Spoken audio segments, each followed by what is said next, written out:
Mari kita panjatkan puji dan syukur kehadirat Allah atas segala karunia, atas segala nikmat, atas segala yang telah Allah limpah ruahkan buat kita semua.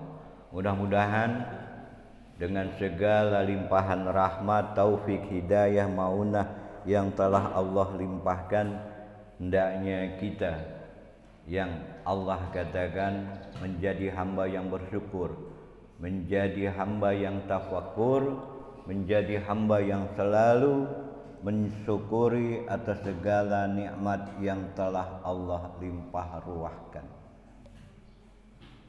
Hadirin sekalian rahimakumullah, tidak terasa buat kita barangkali kita sudah memasuki akhir tahun bulan Hijriah. Bulan Hijriah ini akhir bulannya adalah Zulhijjah. Dalam hitungan hari kita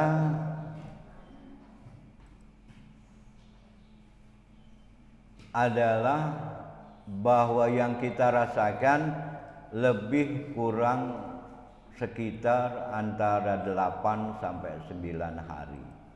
Jadi hitungan kita sekarang kira-kira umur kita bertambah apa berkurang, Pak? Hah? Berkurang apa bertambah? Kenyataannya bertambah loh, Pak. Ya Bu, bertambah loh Bu umur kita. Kok dibilang berkurang?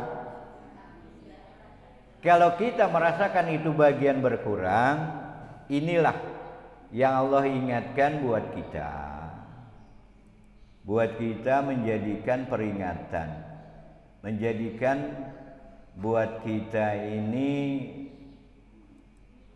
bahwa kita sebenarnya sudah diambang kematian. Karena umur kita sudah ditambah secara nyata oleh Allah, namun belum didapatkan buat kita ini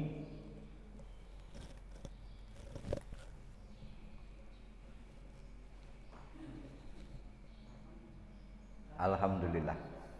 Jadi kita bertambah tapi berkurang gitu.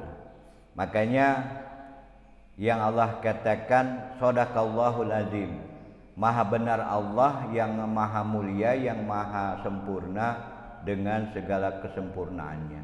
Inilah yang menjadi bagian yang mesti kita sadar, kalau kita ini diambang kematian. Kita jangan berbicara kiamat, jangan berbicara yang dahsyatnya ini nanti luar biasa. Selanjutnya salawat dan salam selalu kita sanjungkan kepada junjungan alam baginda Nabi Allah Muhammad Rasulullah Sallallahu Alaihi Wasallam beserta keluarga, para sahabat, para pengikut yang mudah-mudahan kita mohonkan kepada Allah semoga diri kita, keluarga kita, anak kita, pasangan kita semuanya dijaga, dibimbing, dituntun oleh Allah sehingga kita terselamatkan, sehingga kita teramankan, sehingga kita semuanya dengan petunjuk bimbingan Rasulullah Sallallahu Alaihi Wasallam adalah bahwa beliau adalah uswatun hasanah kita. Uswatun hasanah yang dijadikan oleh Allah adalah yang Allah sudah membimbing, memberikan petunjuk buat kita. Jadi hadirin sekalian, mari kita jaga, kita lestarikan ketakwaan kepada Allah. Kalau semakin kita bertambah umur kita atau secara nyatanya makin berkurang umur kita, apa sih yang perlu kita lakukan gitu? Ini yang menjadi pertanyaan yang barangkali sedikit yang belum terjawab oleh kita. Kita merasa masih ada kesempatan besok, masih ada kesempatan gitu. Padahal yang Allah katakan kullu nafsin za'iqatul maut. Kematian itu pasti akan datang. Kullu man 'alaiha fan. Kematian itu akan datang. Kematian itu pasti menjemput kita. Wajhu rabbika dzul jalali wal ikram. Hanya Allah lah yang kekal, hanya Allah lah yang sempurna. Jadi hadirin sekalian, kita hendaknya sadar dengan kondisi ini. Nah, bagaimana kita menyikapi dengan langkah-langkah amal kita sedikit yang pernah saya sampaikan kira-kira waktu itu sekitar 1 bulan yang lalu atau 2 bulan yang lalu. Mengapa ini perlu kita lakukan?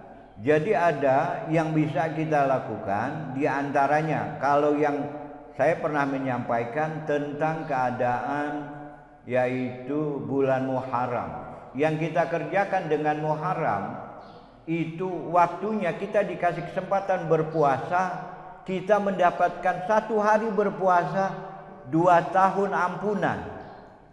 Ini yang perlu kita menjadi cerdas, yang perlu kita cermati. Terus amalan-amalan yang lain apa yang bisa kita lakukan? Ini juga demikian. Karena tuntunannya atau petunjuknya ada dalam Al-Quran, dalam hadis gitu kan, atau juga fatwanya ulama gitu. Yang terkait dengan yang Allah katakan juga dalam Al-Quran, yaitu dalam surat At-Taubah ayat 36, Allah katakan bahwa Allah menciptakan bulan itu 12 bulan, di antaranya 4 bulan yang dimuliakan, yaitu bulan Muharram, Dzulhijjah, Sa'ban, dan Rajab. Ini. Jadi kalau bulan kemuliaan itu sendiri terdapat hal-hal yang mulia yang bisa kita kerjakan. Apakah bulan Ramadan? Bulan Ramadan tidak termasuk demikian. Karena walaupun mulia yang dikatakan syahrullah, ini dia agak spesial bulan Ramadan itu. Karena apa? Karena dalam bulan yang 4 yang Allah muliakan, kalau kita melakukan kejahatan, kalau kita melakukan kefasikan, kalau kita melakukan kezoliman, maka dosanya berlipat. Itu makanya dikatakan dalam Al-Quran itu kita dilarang membunuh. Di Al-Quran kita dilarang melakukan kejahatan. Apa yang terjadi tentang bulan Asyura ini? Yang kita tahu istilahnya yang kita kenal sejak dulu, Lebaran anak yatim. Apakah ada bagiannya? Secara khusus tidak. Tapi menjadi bagian yang kita dapatkan yang ini. Makanya Rasulullah pada saat bulan Muharram ini memberikan contoh bagaimana bahwa kita mesti menyayangi anak yatim, mesti menyantuni anak yatim. Apakah dalam bulan Muharram atau bulan Muharram ini? Tentu tidak. Tentu tidak. Kenapa demikian? Karena ya bukan bulan Muharram saja anak itu perlu makan, anak itu perlu sandang, perlu pangan. Nah, yang menjadi pertanyaan, kalau itu berarti bagaimana program kita? Nah, makanya dalam salah satu buku, bagaimana kegiatan aktivitas Rasulullah selama 1 tahun ini. Jadi kita sederhanakan buat kita belum masukin ke inti ya, kita baru prolognya dulu ini. Jadi belum masuk ke inti bagaimana Rasulullah aktivitasnya Rasulullah setiap hari melakukan kegiatan berdakwah, kegiatan melayani keluarga, kegiatan memperhatikan lingkungan, kegiatan memperhatikan keadaan. apapun profesi kita, apapun jabatan kita, ini terkait. Kalau seandainya bapak-bapak punya jabatan sesuai dengan fungsi dan jabatan kita, kita laksanakan. Itu juga pahalanya terkait dengan pahala yang luar biasa. Kalau dilaksanakan pada bulan-bulan yang Allah muliakan 4 bulan itu gitu.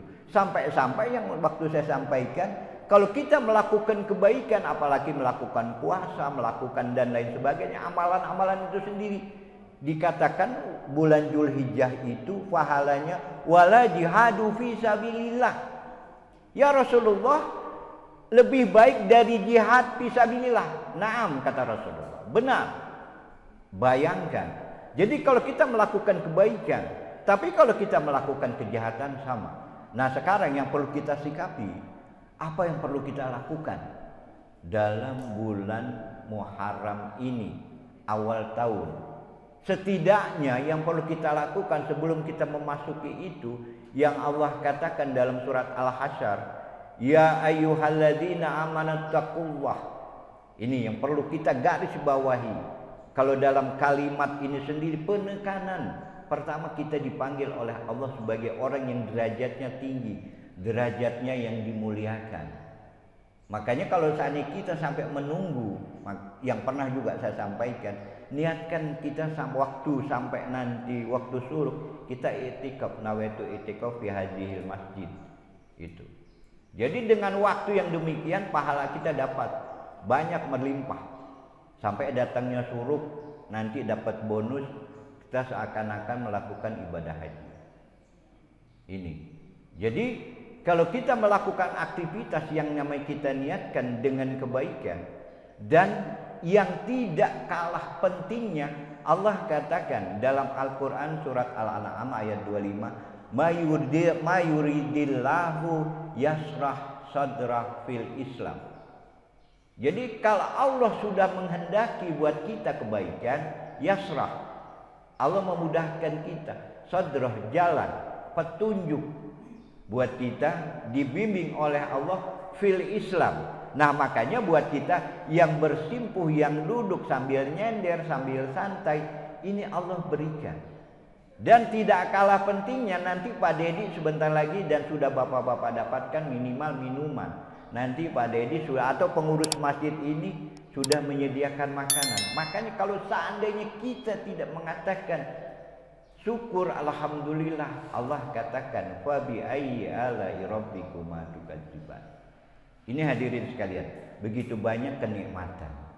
Oleh karenanya kalau kata Ustadz Abdul Somad itu sendiri, pahala yang melebihi jihad, pahala yang melebihi ibadah haji, pahala yang melebihi segalanya termasuk sholat dan lain sebagainya, kita pasrah, kita menerima dengan keputusan Allah, dengan qadarullah. Ini apapun yang kita alami sekarang ini. Sekarang kalau seandainya Umar bin Al-Khattab pada saat diangkat oleh Allah, dia sebagai khalifah, dikatakan innalillahi wa inna ilaihi raji'un. Begitu juga apapun yang diamanahkan oleh Allah, yang kita katakan sesungguhnya dari Allah, akan kita kembalikan kepada Allah. Ini jamaah hadirin sekalian. Jadi ibu-ibu atau kita semua yang merasakan kesusahan, merasakan ada yang kita rasakan, istilahnya 3G, gagap, gugup, galau, gitu. Ini. Jadi kalau kita merasakan itu, kita curhat kepada Allah, astagfirullah. Kalau seandainya yang Nabi Ibrahim segitu dahsyatnya, segitu susahnya dikatakan hasbunallah wa ni'mal wakil, ni'mal maula wa ni'man nasir. Tuh. Doanya Nabi Ibrahim, cukup Allah sebagai penolong kita, penolong saya gitu. Nah, ini bagian zikir yang diajarkan, yang dituntun pada saat bulan kita Muharram ini, itu yang perlu kita banyak. Yang selanjutnya yang perlu kita lakukan, ini sudah memasuki apa yang perlu kita lakukan selama yang namanya bulan Asyura ini. Minimal buat kita yaitu 2 hari puasa. 2 hari puasa yaitu boleh di sini puasa Asyura bisa dilakukan dengan 4 cara. Puasa Asyura itu adalah puasa 10 Muharram. Sedangkan puasa sebelumnya adalah 9 Muharram disebut dengan puasa Tasu'a. Rasulullah belum pernah mengerjakan ini, tapi Rasulullah sudah berniat dirinya. Gitu. Kalau kita melakukan ini, kenapa ini menjadi bagian? Nah, di dalam salah satu riwayat dikatakan begini. Ya Rasulullah bertanya, hari ini hari apa? Yaitu hari Asyura ya Rasulullah. Hari Asyura. Terus orang-orang Yahudi sedang mengerjakan apa? Dia berpuasa katanya. Oleh karenanya nanti kita puasa mulai tanggal 9. Ini salah satu caranya. Tanggal 9 Tasu'a, yang kedua tanggal 10. Atau kita melakukan tanggal 10 juga tanggal 11. Nah ini, karena sering terjadi perdebatan, mohon maaf dalam arti, ini pendapat saya secara pribadi. Kalau sebagian pendapat ulama kayak model kemarin waktu kita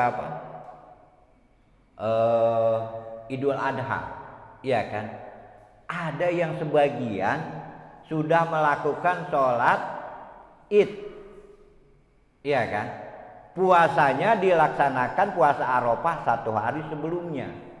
Padahal ini kejadian pernah terjadi pada saat Abu Hurairah dengan Siti Aisyah radhiyallahu an. Jadi apa? Sedang berangkat ke negeri Syam. Kalau sekarang Irak gitu kan. Nah, di sana dia tidak melihat hilal. Gitu. Nah, tidak melihat hilal, mereka melaksanakan kegiatan. Jadi dia puasa Asyuranya atau puasa Arafahnya yaitu setelah melihat hilal. Jadi bukan momentumnya. Ini mohon maaf, ini biar kita mengerti dasarnya seperti ini. Bukan waktu wukufnya. Waktu wukuf di sana berdasarkan yang dilihat hilalnya terjadi di sana gitu. Itu. Jadi jangan sampai kita melihat atau melaksanakan kegiatan berdasarkan momen kejadian yang ada di negeri lain. Tidak. Kita laksanakan sesuai dengan tuntunan Rasulullah. Makanya pada saat Rasulullah mengatakan saumu, ya kan, berpuasalah kamu setelah kamu lihat hilal. Makanya pada saat Rajab jangan kamu berpuasa pada saat persangkaan kamu itu tidak pas. Makanya Rasulullah mengatakan kalau kamu belum melihat bulan, genapkan menjadi 30 hari. Ini jadi bukan momentum kejadian wukufnya di sana. Bulannya sama-sama Zulhijjah, waktunya yang berbeda. Ini hadirin sekalian. Jadi ini maaf. Jadi kaidah fikihnya seperti itu. Mohon maaf, yang namanya Imam Syafi'i ahli fikih, iya kan? Dia menetapkan masalah hukum air ada 3. Waktu dia kejadiannya di Arab, waktu di Mekah, di Madinah. Setelah itu dia kejadiannya di Irak, di Syam. Satu lagi di daerah apa gitu kan. Dan ini kaidah fikih dalam menetapkan masalah kulah air. Gitu. Kan kulah air ini seandainya sekian kali sekian ukurannya gitu kan. Itu menetapkan 3 hukum karena situasinya berbeda. Oleh karenanya buat kita, mohon maaf, kita mengikuti pendapat atau fatwa ulama kalau seandainya tidak ada yang terkait dalam Al-Quran dan hadis, yang termasuk itu dikatakan qiyas atau ijma atau juga fatwa ulama. Nah, ini terkait dengan kita melaksanakan puasa Asyura juga demikian. Oleh karenanya kita mohon maaf, ini hati-hati buat kita, jangan sampai pada saat pelaksanaan mohon maaf kita diajakin sama saudara kita yang namanya Syiah gitu. Nanti ada kejadian, mungkin daerahnya Pak Lurah kagak ada yang namanya Syiah, tapi waktu dulu Pak Lurah Jainuddin masih di Mampang itu ada itu daerahnya itu. Jadi melaksanakan waktu 10 Muharram dia melakukan apa? Menyakiti badan. Itu untuk menghormati Imam Husain. Padahal tidak demikian. Yang dikatakan bagian itu, mohon maaf, bagian dosa-dosa besar. Kalau kata Imam Zahabi, itu ada 70 dosa besar. Yang tidak terampuni adalah termasuk musyrik yang pertama. Yang kedua terkait dengan tadi, kita melaksanakan ritual ibadah yang tidak sesuai dengan tuntunan Rasulullah. Termasuk pada saat orang yang meninggal, suami kita, istri kita, anak kita gitu. Itu sampai nyobek-nyobek baju, nepok-nepok atau yang nampar-nampar pipi. Itu termasuk kayak yang namanya dosa-dosa besar yang dikatakan juga haram. Oleh karenanya pada pelaksana Muharram ini yang kita lakukan minimal kita 2 hari melaksanakannya. Pertama, keutamaan puasa Muharram adalah, ini keutamanya dulu, salasa min kulli syahrin wa Ramadan ila Ramadan fa hadza siyamu dahari kullihi siyamu yauman Arafah. Jadi nilai pahala puasa yang paling utama setelah puasa Ramadan adalah puasa Arafah yang kemarin kita kerjakan. Kenapa pahalanya? Pahalanya kita mengerjakan 1 hari puasa Arafah, pahalanya 2 tahun kita dosa kita diampuni. Gitu. Terus kita berpikir, wah kalau dosa kita diampuni, saya boleh melakukan apa saja. Justru di situ barometernya.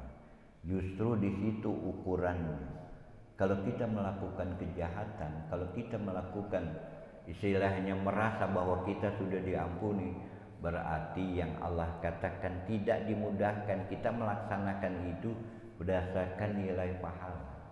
Justru kalau seandainya yang dikatakan yasrah, mendapatkan pertolongan, bimbingan, tuntunan, hidayah Allah, justru kita makin menjaga, makin mempagari, makin istiqomah, makin sungguh-sungguh mujahadah, makin muraqabah, makin mendekatkan diri kepada Allah. Jangan sampai, mohon maaf, wafatnya kita, ini peringatan yang Allah tetapkan, illa wa antum muslimun. Ini wala tamutunna illa wa antum muslimun. Hendaknya ini dijadikan dasar, ya Allah. Makanya kita selalu minta wa yas'aluna, yaitu kita minta diwafatkan dalam keadaan apa? Husnul khotimah. Jangan kita diwafatkan dalam keadaan su'ul khotimah. Kita mohon kepada Allah, ya Allah jadikan saya, kalau dalam hadis dikatakan, ya Allah mewafatkan saya dalam keadaan mati syahid. Walaupun kita tidak berjuang di jalan Allah dalam arti mati syahid berperang, tapi dicatat sebagai orang mati syahid. Salah satunya doa yang disampaikan Al-Quran, dibimbing Al-Quran. Barangkali para imam setelah sholat ini selalu membacakan doa apa? Ini juga bagian pemungkas. Seberapapun banyak dosa kita, kita minta ampun kepada Allah adalah apa? Rabbana ighfir lana dzunubana wa kaffir anna sayyi'atina wa tawaffana ma'al abrar. Ini kenapa demikian? Kalau seandainya kita artikan daripada di alam Quran itu bimbingan Allah, apa? Dzunubana, ya Allah ampuni dosa kami, dosa saya, dosa keluarga saya, dosa jamaah saya, dosa lingkungan saya, dosa negeri ini apa? Wa kafir anna. Karena kita sudah melakukan wa kafir itu, melakukan dosa yang berlebihan. Ini hadirin sekalian. Jadi kalau kita melakukan dosa yang berlebihan, minta diampuni oleh Allah. Ini setiap keadaan apapun. Makanya kalau kita mengkaji Al-Quran itu luar biasa. Bimbingannya makanya pantas yang Allah katakan hudal lil muttaqin, hudal linnas. Apa sih yang nggak ada gitu. Segitu hebatnya Allah yang menghususkan menciptakan malaikat untuk mendoakan kita. Rasulullah juga mengatakan umatku dijamin masuk surga. Dijamin. Makanya kalau sudah dijamin masuk surga, apa? Di situ dikatakan illa maaf, kecuali orang yang tidak mau. Gitu. Jadi kalau kita sudah dijamin masuk surga, minimal seandainya kita masih ada iman.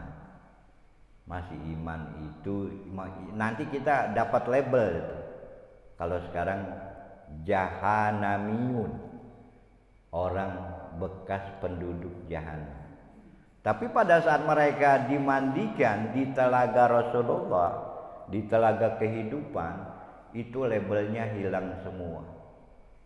Ya kalau istilahnya ngelihat rata-rata segini paling ganteng di sini kayaknya Mas Imam gitu.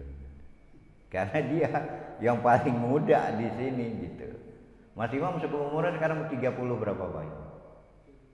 32. Oh emang paling ganteng banget deh pasti. Nanti orang masuk surga kayak gini semua nih. Enggak kayak ada Pak siapa? Enggak ada kayak Pak Dori itu udah tua gitu. Pak Lurah aja termasuk ganteng itu kagak ada nanti itu. Enggak ada Pak Lurah masuk itu. Pak apalagi Pak Gimin termasuk saya yang sudah ompong kayak gini. Enggak ada. Karena yang termasuk apalagi ibu-ibu itu udah rata-rata di atas ya istilahnya remakol lah, remaja kolot gitu. Enggak ada. Nanti ibu-ibu semuanya wajahnya kita dimudahkan Pak. Umur kayak Mas Imam itu 32 tahun, 33 tahun. Yang semangatnya, yang ininya itu. Makanya mohon maaf, ada di luar yang namanya agama kita. Orang Islam itu kepengen nanti kawin sama bidadari katanya. Itu. Karena di sana dikasih fasilitas 32 bidadari. 72 bidadari, bayangkan. Generasinya Mas Imam salah satunya adalah seorang sahabat. Dia diperintahkan oleh Rasulullah, orangnya jelek banget, lebih jelek dari saya. Bayangkan sudah hitam peling gitu. Nah, bayangkan pada saat dia akan dinikahkan, ditanya pulang, kamu sudah menikah belum? Belum. Kalau gitu kamu nikahkan, saya nggak punya apa-apa ya Rasulullah. Ternyata pada saat itu dia sudah menyiapkan, kata Rasulullah ini bawa.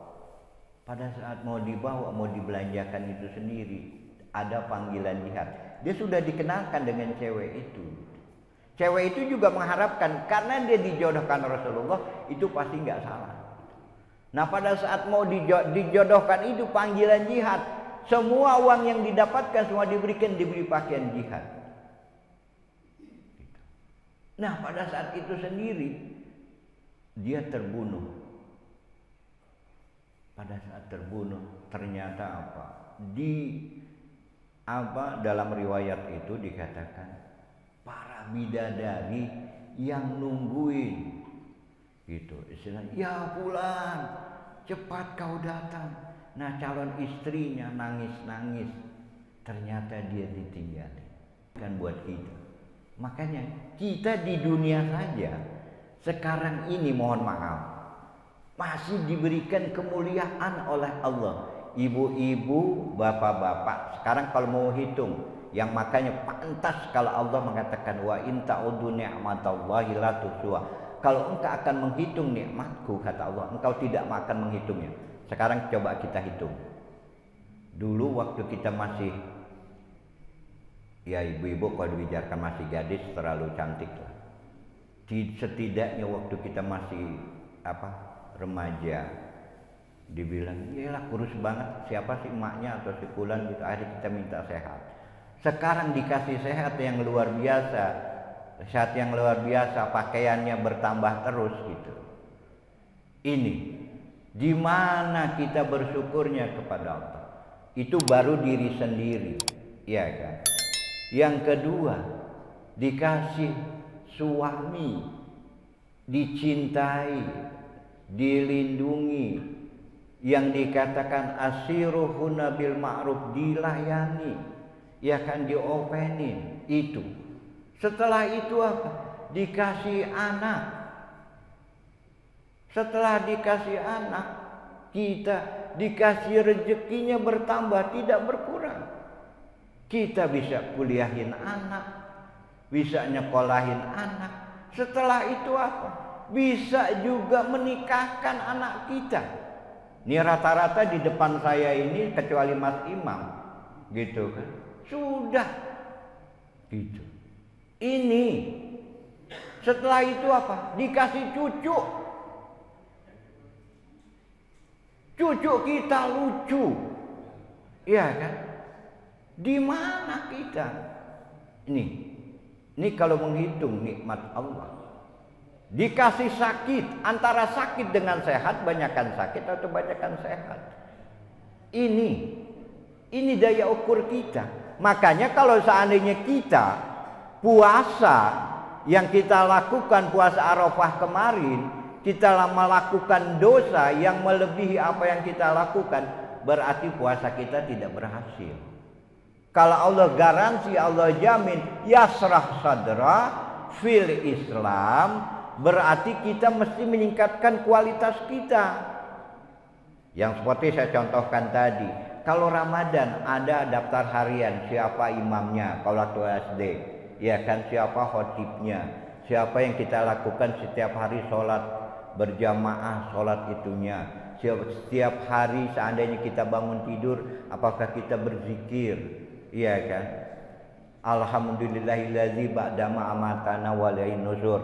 Pada saat kita mau ke kamar mandi, seandainya kita mohon perlindungan, ya kan, setelah kita keluar gufronaka, setelah itu sendiri, semuanya. Makanya selama ini program kita, seandainya satu hari saja mau tidur dibimbing oleh Allah, mau dikasih kesehatan dilindungi sama Allah, semuanya dikasih petunjuk. Setelah itu kita mau bergaul dengan pasangan kita, dikasih bimbingan. Ini semata-mata Allah sayang, Allah mencintai, Allah melindungi buat diri kita. Makanya buat kita, ini coba kita program satu hari, program Jumat, iya kan, program satu minggu. Apa yang kita lakukan? Kita persiapkan. Jangan sampai, mohon maaf, pengalaman kemarin seandainya kalau masjid ini tidak menyiapkan, tidak memfasilitasi segala sesuatu, jangan sampai kejadian waktu kemarin gitu. Ini jadi siapapun mesti siap naik, entah Pak Gimin atau Pak Komari atau siapapun yang hadir di sini, udah siap khotibnya, nggak ada naik gitu. Seandainya saya juga nanti, seandainya program Qiyamul Lail saya nggak ada, penggantinya ada. Pada saat yang namanya Al-Kahfi setiap Jumat pagi, setelah Pak Hasan nggak ada, lanjutkan. Setiap malam Jumat ada baca tahlil buat kita berzikir kepada Allah, yasinan. Ada lanjutannya gitu. Tidak stuck, tidak diam gitu. Seandainya saya sama Pak Dori nggak ada, atau juga termasuk di sini Bu Haja Kusmiati, Bu Haja Teti Ramawati, Bu Ida, seandainya dia diwafatkan oleh Allah, jangan sampai nanti mayat itu sampai bau nggak ada yang ngurusin gitu. Semuanya nggak ada. Itu mesti berganti. Ini program kita yang mesti kita lakukan gitu. Ini jadi program yang berkesinambungan perlu kita lakukan. Oleh karenanya bagaimana mempersiapkan kalau seandainya amalan ini semakin meningkat, kita dijaga oleh Allah, dibimbing oleh Allah, kita laksanakan. Berarti ada peningkatan yang dikatakan kalau dalam kita baca Minhajul Muslim.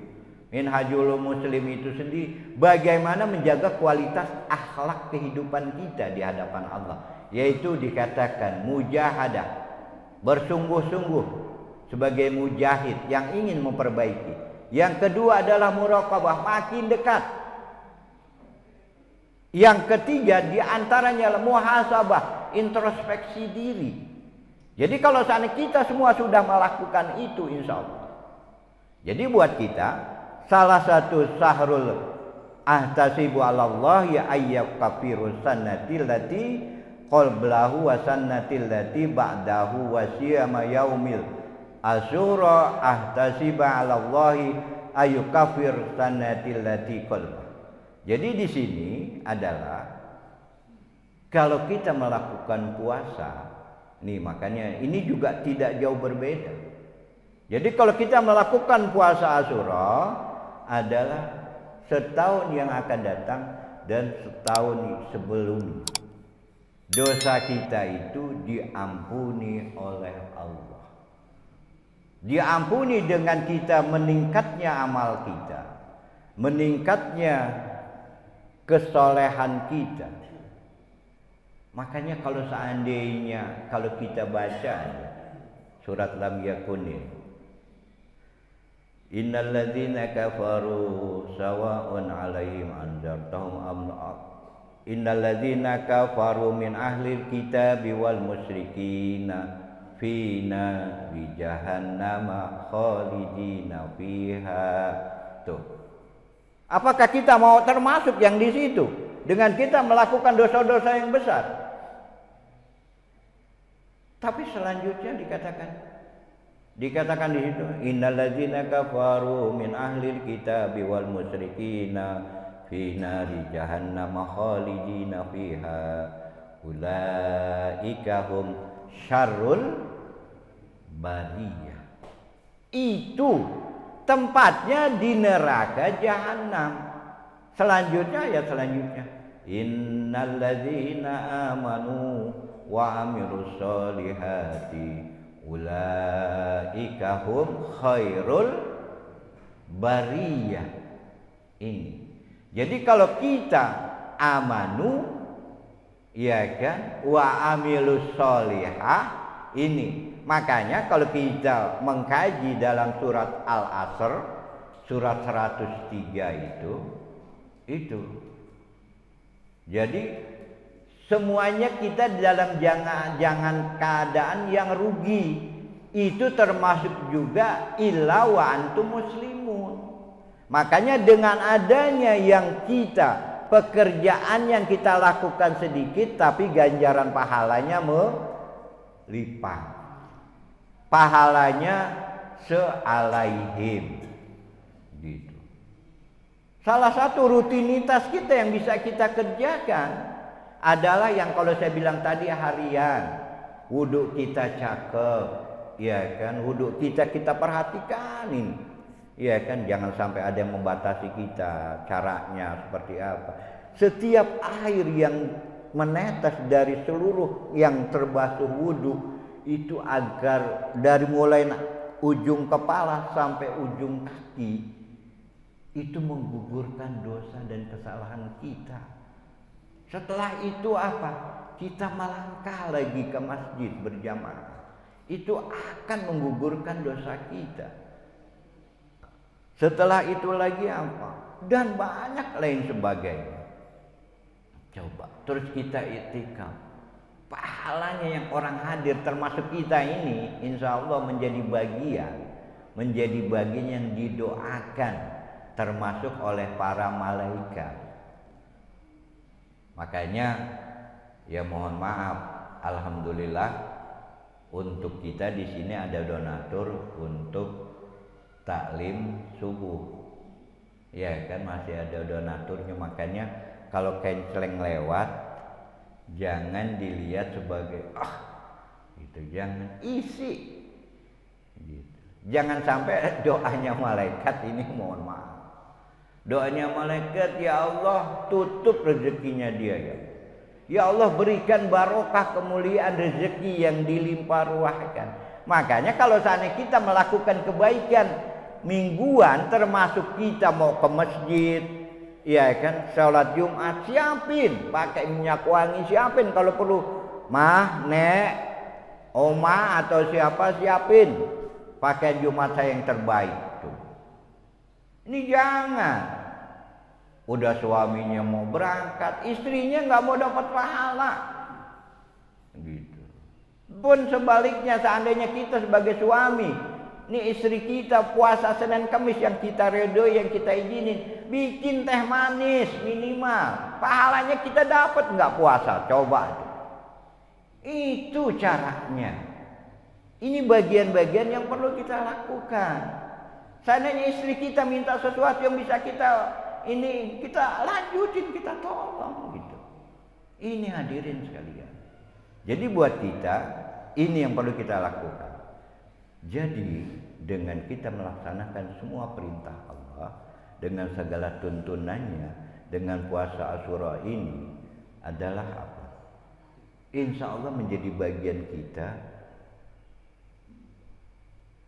dosa kita akan diampuni, digugurkan oleh Allah secara langsung. Jadi makanya kalau seandainya kita jauh daripada perbuatan-perbuatan yang aniaya, makanya kalau seandainya kita, orang-orang atau saudara kita yang saat ini Pak Markeh dan istrinya mudah-mudahan diberikan kemuliaan, dijadikan haji yang mabrur oleh Allah gitu kan, kembali itu akan semuanya akan kita evaluasi sejauh mana apakah kita sudah menjadi orang yang dikatakan oleh Nabi khairun nas yanfa'ul linnas. Jadi orang yang terbaik adalah orang yang darinya tidak terganggu dengan lingkungannya, orang yang selalu ringan tangan, selalu tolong menolong, minimal senyum gitu. Jadi ini menjadi bagian. Jadi mari kita lakukan, yaitu dengan puasa ini. Jadi apa yang mesti kita lakukan selama kita ini? Pertama adalah yang paling utama, kalau menurut Al-Quran, puasa yang namanya Asyura itu banyak-banyak beristighfar. Kita banyakkan istighfar, karena ini bagian juga secara langsung. Tanpa istighfar kita dikatakan ya ayyuhalladzina amanu tubu ilallahi taubatan nasuh. Ini setelah itu Allah bilang, ya dikatakan lagi, yaitu dalam surat Al-Hadid dan juga surat Ali Imran dikatakan wasari'u ila maghfirah, bersegeralah mencari ampunan Allah. Apalagi yang Allah katakan, kalau kita sudah melaksanakan segala perintah Allah, ya kan, tanpa dirasakan oleh kita, ini mohon maaf. Makanya kembali lagi muhasabah, introspeksi diri buat kita. Introspeksi diri buat kita, di mana yang namanya mohon maaf nih, termasuk yang menyampaikan juga dikatakan masih takwa, ya kalau kulit bawang itu masih kelihatan tebelnya. Kalau ketakwaan kita, siapa yang merasa paling takwa di sini? Coba nunjuk tangan, Pak. Bu, ada nggak yang merasa paling takwa? Coba. Kita yang tidak merasa dan jauh dari takwa saja dikatakan wala yahtasib, Allah akan memberikan rezeki yang tidak diduga-duga, yang nggak kita duga, tahu-tahu dapat. Coba. Itu kita nggak bertakwa, apalagi yang bertakwa. Coba bayangkan di situ. Pertolongan Allah dekat. Fa inni qarib ujibu da'wataka da'. Coba. Ini cuma kita nggak yakin, masih terbelenggu, masih terpengaruh dengan ini itu. Oleh karenanya, mari melalui kuliah subuh ini yang singkat kita bermohon kepada Allah minimal kalau seandainya kita tidak bisa melaksanakan tanggal 9, 10, minimal kita tanggal 10, 11. Kenapa kita dilarang mesti bukan dilarang dalam artian kita mesti melaksanakan tanggal 10 itu.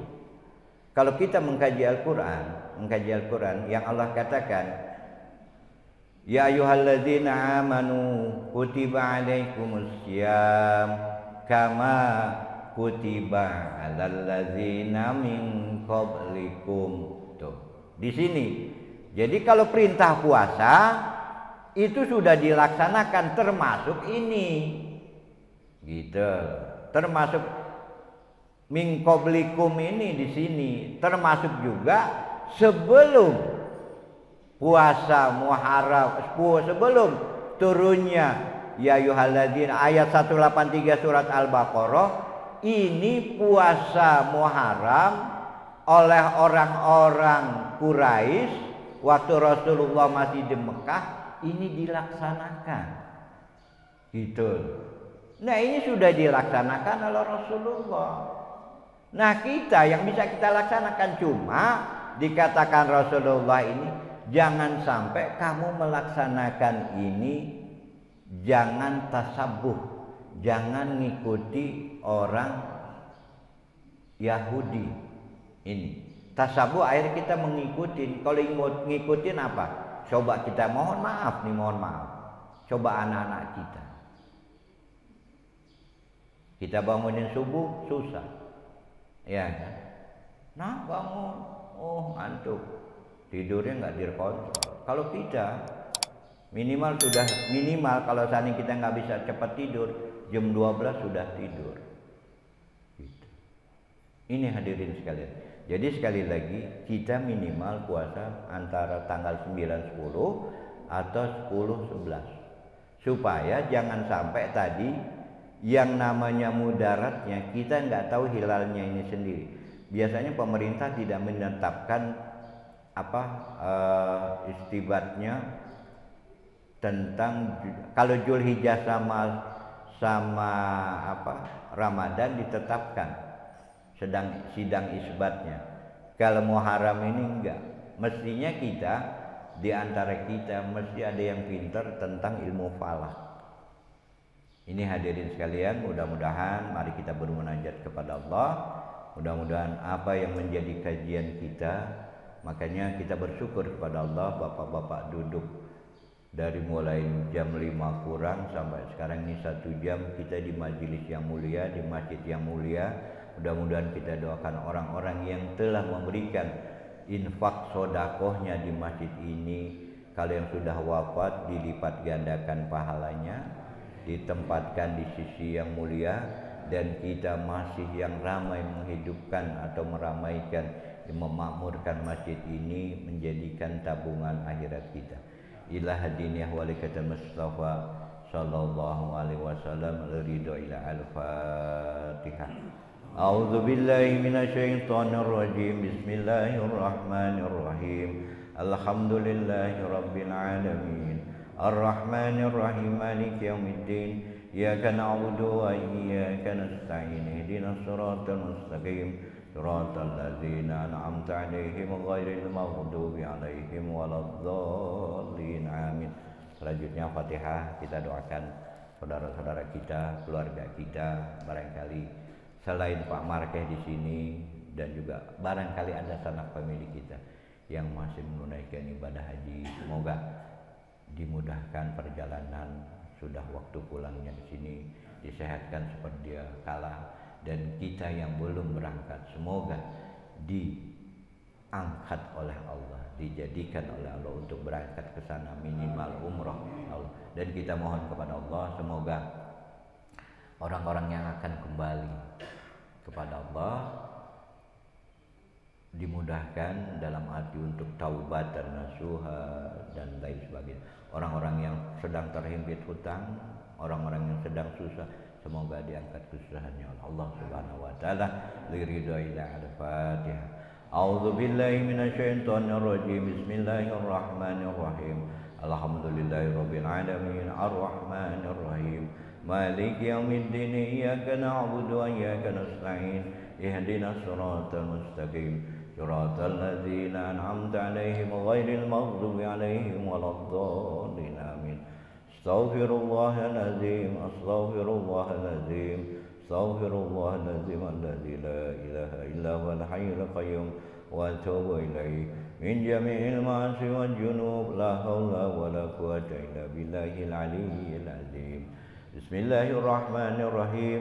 الحمد لله رب العالمين حمدا شاكرين حمدا ناعمين حمدا نعمه ويكافئ مزيده. يا ربنا لك الحمد ولك الشكر كما ينبغي لجلال وجهك وعظيم سلطانك. اللهم صل على محمد وعلى آله وصحبه رسول الله أجمعين. ربنا اغفر لنا ولوالدينا وارحمهم كما ربونا صغارا. ربنا اغفر لنا ولوالدينا وارحمهم كما ربونا صغارا. ربنا اغفر لنا ولوالدينا وارحمهم كما ربونا صغارا. ولجميع المسلمين والمسلمات والمؤمنين والمؤمنات الأحياء منهم والأموات إنهم قريب مجيب الدعوات يا قاضي الحاجات. ربنا اغفر لنا ذنوبنا وكفر عنا سيئاتنا وتوفنا مع الأبرار. ربنا اغفر لنا ولإخواننا الذين سبقونا بالإيمان ولا تجعل في قلوبنا غلا للذين آمنوا ربنا إنك رؤوف رحيم. اللهم يا الله جمعنا مرحوما وجمعنا مغفورا وجمعنا عملا صالحا وصادقا وعملا متقبلا. ربنا تقبل منا إنك أنت السميع العليم وتب علينا إنك أنت التواب الرحيم. اللهم إنك عفو كريم تحب العفو فاعف عنا يا كريم. اللهم إنا نسألك رضاك والجنة ونعوذ بك من سخطك والنار. اللهم إنا نسألك سلامة في الدين وعافية في الجسد وزيادة في العلم وبركة في الرزق وتوبة قبل الموت ورحمة عند الموت ومغفرة بعد الموت. اللهم هون علينا بسكرات الموت. اللهم هون علينا بسكرات الموت. اللهم هون علينا بسكرات الموت ونجاة من النار والعفو عند الحساب. ربنا لا تزغ قلوبنا بعد إذ هديتنا وهب لنا من لدنك رحمة إنك أنت الوهاب. ربنا هب لنا من أزواجنا وذرياتنا قرة أعين واجعلنا للمتقين إماما. رب اجعلنا مقيم الصلاة ومن ذريتنا. ربنا يا الله تقبل دعاء.